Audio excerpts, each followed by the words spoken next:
Hello and welcome. I'm Geeta Mohan and you're watching India Today Global. The big story, a day after the historic and amazing meeting between US President Donald Trump and Xi Jinping, President of China, India and the United States of America have signed a 10-year defense framework agreement.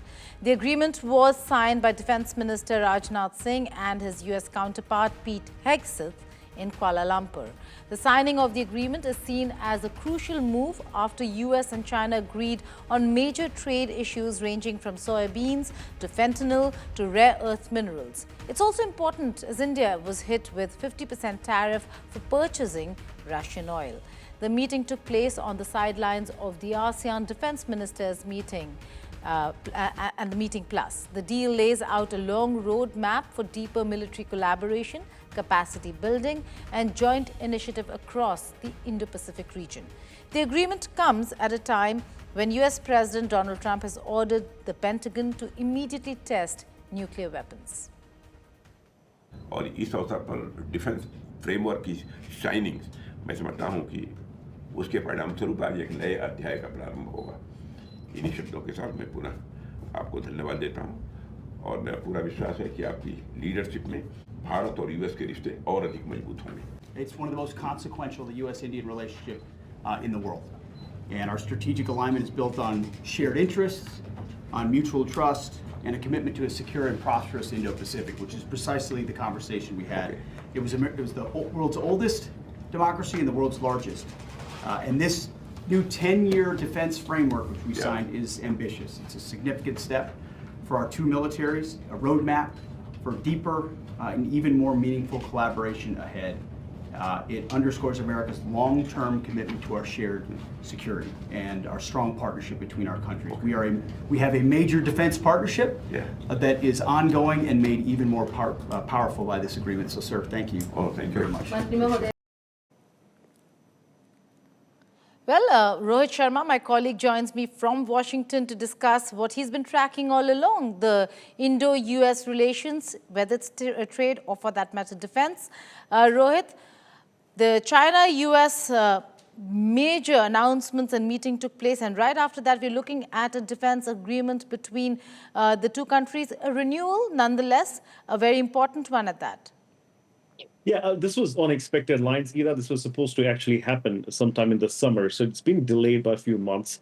But it happens that both the leaders, Raksha Mantri from India and Secretary of War, were in ASEAN, and they used this opportunity to sign the 10-year framework, which provides a policy direction for both the nations to cooperate over the next decade. And they're talking about coordination between military exercises, information sharing, and technological cooperation. So all in all, I think it's good news. Some people were raising eyebrows over why this was delayed, but I think it's a really important thing. And the messaging right after that, how both leaders said that this is an important, aspect of the relationship, and they continue to do so by signing another 10-year plan. Okay, but Rohit, this also comes at a time when trade is not moving forward. The trade talks seem to be going downhill rather than uphill, although we've heard statements from both sides saying that they are working towards, President Trump saying that they are going to sign a deal, but that's not really happened. So we are opening the Indian markets when it comes to defense sector, but US remains closed for India when it comes to things that we want to export to America. Well, look, I think President Trump, and Prime Minister Modi, when they met way back in February, they talked about, and Indian side actually talked about increasing our trade with the US up to $500 billion. So defense allows India, to shorten that gap, right? And if India is able to purchase defense equipments that it needs from the US, it will definitely help both. It will probably do both things. First, it will make President Trump happy. Second, it reduces that trade gap. So we'll have to wait and watch how, everything, happens now that as I've said, I was talking yesterday, all eyes are on India right now and what we can offer the US in terms of the trade deal. But more likely, I think more than likely, now that we have this trade framework, I think we'll probably see India purchasing more military equipment from the US and then also trying to offset that trade balance. Okay, one important aspect of that agreement, again, Rohit, is co-production, joint production. How will the two countries align Make in India with Make in America, because Trump has made it very clear, especially with the Defense Production Act, that whatever needs to be made will have to be made in America.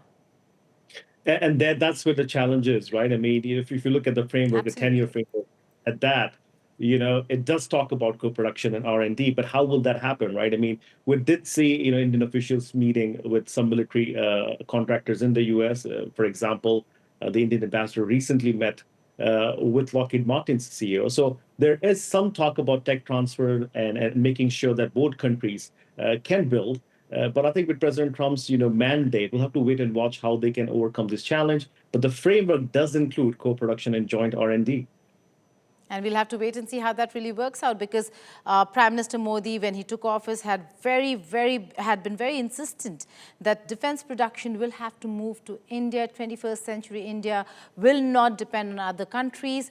But Trump, and Trump 2.0 particularly, is creating a lot of challenges, Rohit, for India. But we'll keep it at that for now. Thank you so much for joining. Keep tracking the stories from DC, and we'll keep coming to you. Now, the U.S. Department of Labor has released a new advertisement highlighting the H-1B visa abuse faced by Americans that President Donald Trump seeks to now stop. The ad says that the American dream of millions of Americans was stolen by people on H-1B visa, and highlights the countries that benefit the most from it, leading with India. The ad also shows a pie chart of countries with the most H-1B visa approvals. On top is India with 72%, followed by China with 12%, Canada and the Philippines with 1% each, and other 14%. The ad comes around the launch of Project Firewall, rolled out by the Labor Department in September to audit H-1B visa compliance. The project also aims to prevent companies from replacing American workers with low-paid foreign professionals. Meanwhile, elected members of the Congress, which includes Indian American Representative Ami Bera, Representative Jimmy Panetta, and Congressmen Salud Carbajal, Representative Julie Johnson, and Representative Derek Tran, have urged Trump in a letter to reconsider the H-1B visa proclamation. Trump and his administration have repeatedly villainized the legal and official H-1B visa, the companies that offer it, and the people who receive it, weeks after raising H-1B visa fees to $100,000, making it practically unaffordable. The U.S. authorities announced the end of automatic extension of employment authorization documents, that's EAD, for foreigners, a move likely to affect a large number of Indian immigrants and workers. The U.S. State Department of Homeland Security said the decision aims to prioritize proper screening and vetting of foreigners before extending the validity of their employment authorizations or work permits. According to the new rule, foreigners who file to renew their EAD on or after the 30th of October this year will no longer receive an automatic extension, the DHS had said in a release. Through Project Firewall, we're taking action to hold companies accountable for H-1B abuse and ensure they prioritize Americans in the hiring process. Now, the Trump administration is restricting number of refugees admitted annually to the United States to 7,500, and mostly they're white South Africans.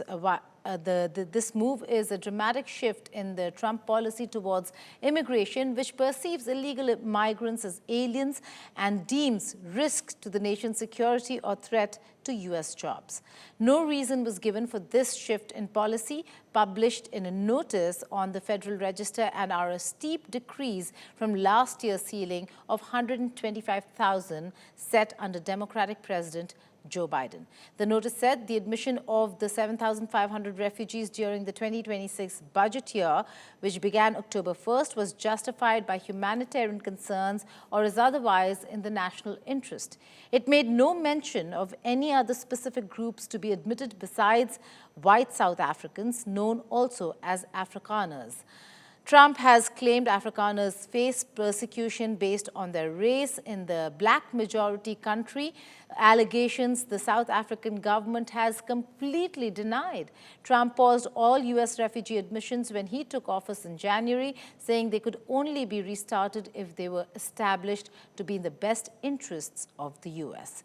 Weeks later, he launched an effort to bring in Afrikaners, sparking criticism from refugee supporters.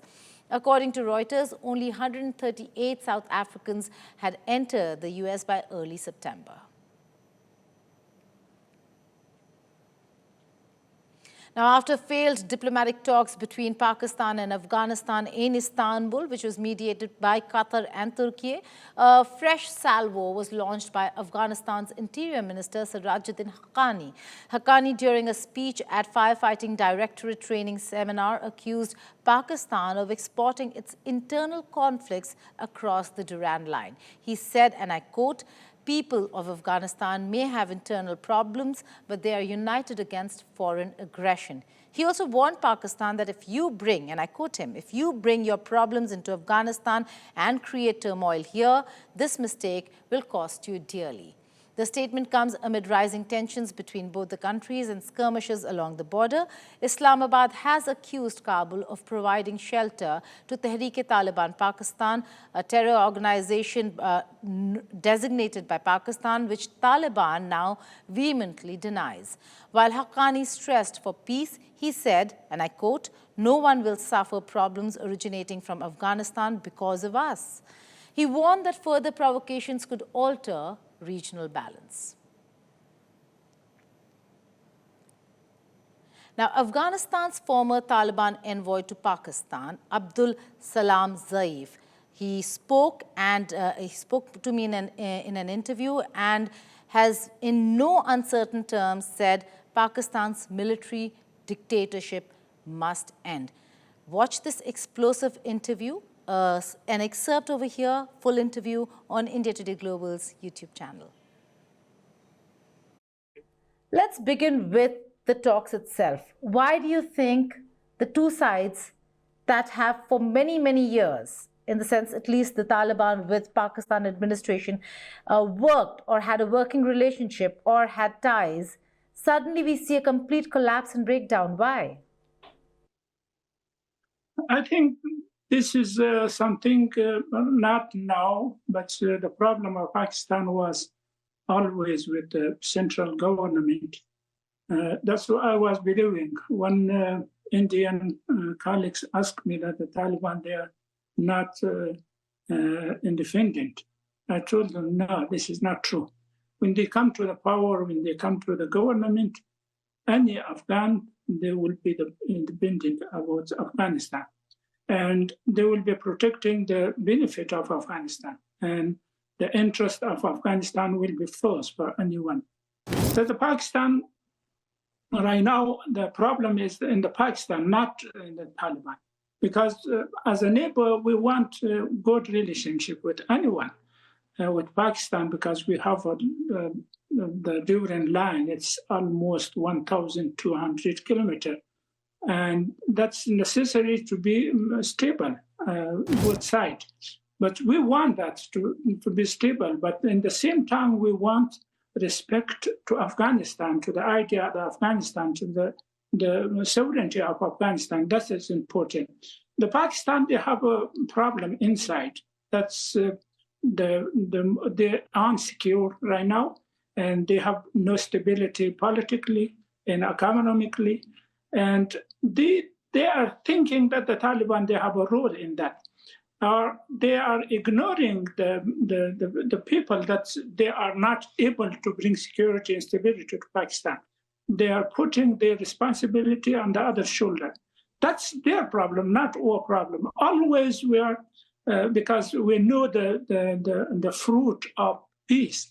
That's a long time, more than 45 years, we were victim. And right now we are enjoying the fruit of stability. We know the value of the security and stability in Afghanistan. We don't want to be destroyed, this kind of thing, but the Pakistan must to understand, they must to respect to Afghanistan and the sovereignty of Afghanistan. This is the problem. Right. Ambassador Zaif, you've known Pakistan very well. You've served there. Is the Pakistan of that time very different from the Pakistan of today? And how have they changed? How has their viewpoint changed towards Kabul? I think that the Pakistan, they misunderstand from the previous time. When the Americans, they were in Afghanistan. Before that, when the Soviet Union, they were in Afghanistan. They were fighting. The refugees from Afghanistan, they were in Pakistan. And they took a lot of benefit from this situation. They became a power. They got the weapons. They got the nuclear weapons also. And the other progress in Pakistan came. And they are thinking that Afghanistan must to listen to us. And the last time, you know, that when the Russian and the Soviet Union, they leave Afghanistan, but there were negotiations between some parties. Pakistan were participated instead of the Mujahideen and Geneva. But still, the Afghan people, they didn't know what's happened there, what was the contract there. But this time, the Taliban, this was the wisdom or the Taliban used that they didn't give any chance to Pakistan to decide about the political situation of Afghanistan. The Taliban, they did by self. That the Pakistan became angry because they didn't want they didn't want the Taliban to come to the power, and they wanted that like a Mujahideen, the Taliban fight, and they will take advantage from that. But they didn't. Right. There is money sensitive, I think. That is the problem of Pakistan. Pakistan is not changed, but the people, they were thinking wrongly. Ambassador Zaif, talking about the talks itself, why did the talks break down the way they did? What is the lack in commitment when it comes to Pakistan, or for that matter, Afghanistan as well? Because Pakistan accuses Afghanistan of harboring terrorists. I will tell you, that was agreed. Afghanistan will be not used against them. And Afghanistan will be not supporting anyone to do bad or something dangerous in Pakistan. Yes, but the Pakistan will do the same. Because if someone targeting Afghanistan from inside Pakistan, they have to guarantee that. For example, the American, they are coming, their airplane is coming and they are bombing Afghanistan through Pakistan. They have responsibility for that. They have to start it, for example. And other activities like Daesh, they are supported by them. They have to start, and they have to guarantee that they are not interfering in the internal issue of Afghanistan, of not supporting anyone. This will be respect from both sides, but they were not accepting responsibility, and they want guarantee from Afghanistan. That was the reason, the failing of negotiation. Right, but are there any guarantees? Because Pakistan now claims that they have evidence about TTP being given safe havens in on Afghan soil, and that Afghanistan is not committing to acting against or reining in the TTP. I think this is the claim only, but the evidence I don't think they had. They targeted 4 times during the fighting. They targeting the places in Kabul and Kandahar and Paktia, and they said we targeted the TTP, but this was not true. They killed the civilian people and they destroyed the houses of the people of Afghanistan. That means their claim is different from their evidence. They have no evidence. But anyway, that's some issue is that the Taliban, Afghanistan, they claim that Daesh is inside the Pakistan, and they are supporting. They have evidence for that. They have showing the evidence. There is a camp. They are supporting. These people are supporting. That was clear evidence, but they are not accepting that. Okay. And finally, before I let you go, I saw some of your comments, Ambassador Zaif, you saying that the interlocutor of Pakistan should change. What's the problem there? The Pakistan problem, internal problem. They have to resolve their problem. This is one. Secondly, the military dictatorship, that's the problem inside Pakistan. And I know that the people, the population, the politician, they don't want fighting with Afghanistan. They don't want any kind of problem with Pakistan. They only militarily, they want a problem. I think the people of Pakistan, if they want to stay secure with the people and they want to stay in stability with our neighbor, they must to do something to finish the dictatorship of military power in Pakistan. This is the only way to resolve. I wrote something about that because the military people, they didn't know how to negotiate and they didn't know how to respect. They didn't know the diplomacy and they're fraud and they are attacking by some kind of unlogic. That's, I said, there must be a change and the people to know respect in negotiation, to have an experience about that. Now let's take a look at some other stories from across the world in World at a Glance.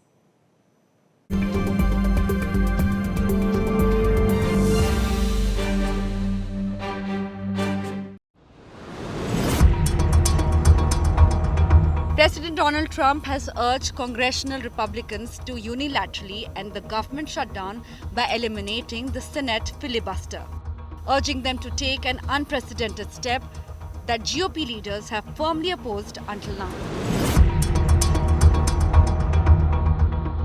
The Buckingham Palace announced that Andrew would lose all his royal titles and leave his 30-room mansion in Windsor.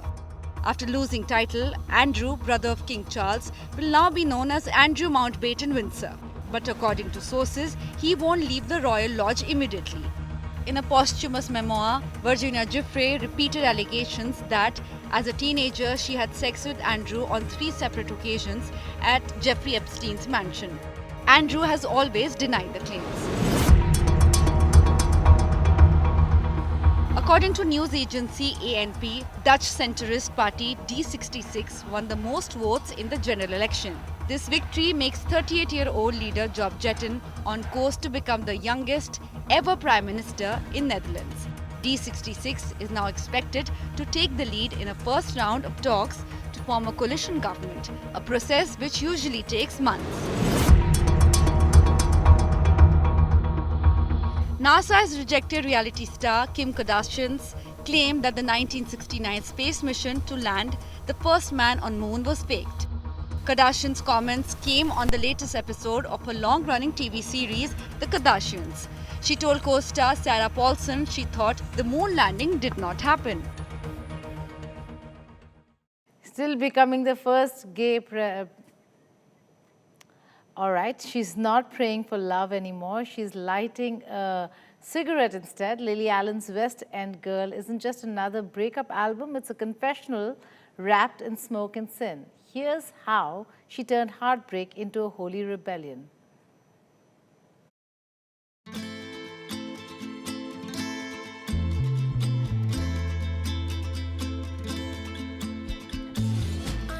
There are no saints after heartbreak, and Lily Allen isn't pretending to be one. In the visuals of her surprise album, West End Girl, Allen takes a smoke break from sainthood. A wayward nun in black and white, half sinner, half saint. Stuck on the F, there's a problem on the line. I couldn't be more stressed, I'm losing my mind. You're just a little boy, looking for his mommy. Released last Friday, the album is being read as a confessional, a play-by-play of the collapse of a 5-year marriage to actor David Harbour. The couple's love story began with a Vegas elopement in 2020 after meeting on the celebrity dating app Raya. Now, fans are decoding lyrics against years of rumors and interviews, like detectives at a pop culture crime scene. And now we're all here, we've moved to New York, We found a nice little rental near a sweet little school. Now I'm looking. Even their architectural Digest home tour, once a fan favorite, is being reread as foreshadowing. Don't come home, I don't want you in my bed. Go to the apartment in the West Village instead. I'll drop off your clothes. Throughout the album's imagery, Lily toys with Catholic iconography, Madonna one moment, her own heretic the next. She isn't the scorned wife or the untouchable saint. She's a woman caught between faith and fury, between self-doubt and desire. You don't touch me. Still so needy. And I don't know if you do it intentionally. Somehow you make it. Pop has long borrowed the nun's veil, from Gaga to fashion front rows. But Lily's version feels raw, even repentant. I've given up on getting sleep tonight. It's 4 a.m. and I'm in fight or flight. For Lily Allen, this isn't a scandal, it's scripture. Western Girl is a sermon of heartbreak, sin, and self-awareness. Vishitaja Gosavi, Bureau Report, India Today.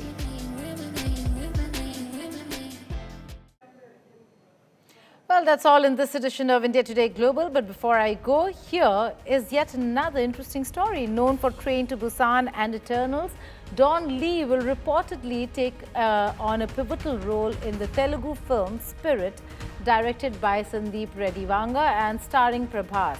However, despite the widespread reports, there has been no official announcement from the film's production team regarding Lee's casting.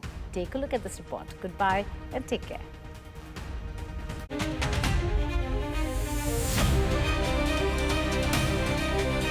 When power meets power, you know something explosive is about to unfold on the big screen.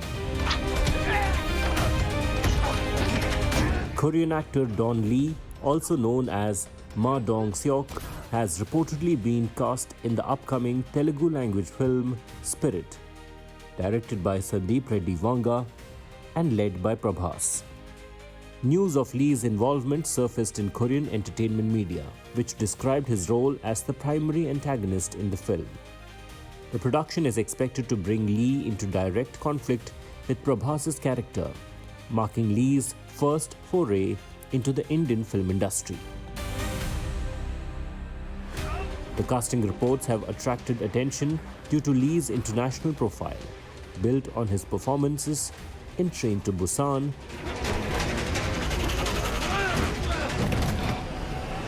and Marvel's Eternals.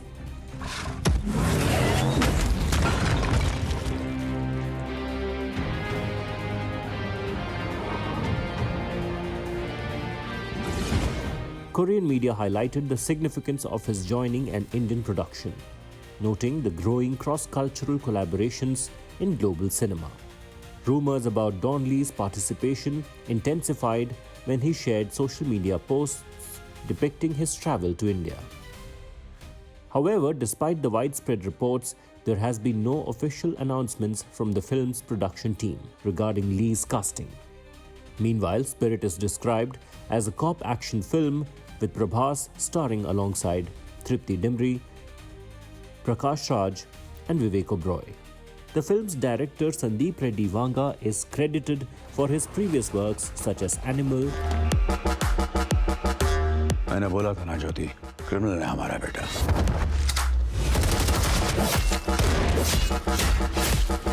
and Arjun Reddy. ఇబ్బంది కలగకూడదు.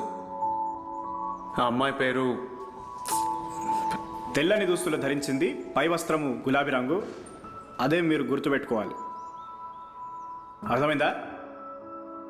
అర్థమైందా? And has gained a reputation as one of the most controversial commercial directors in recent times. Produced on a massive scale, Spirit is slated for a global theatrical release in 2026. Entertainment Bureau, India Today.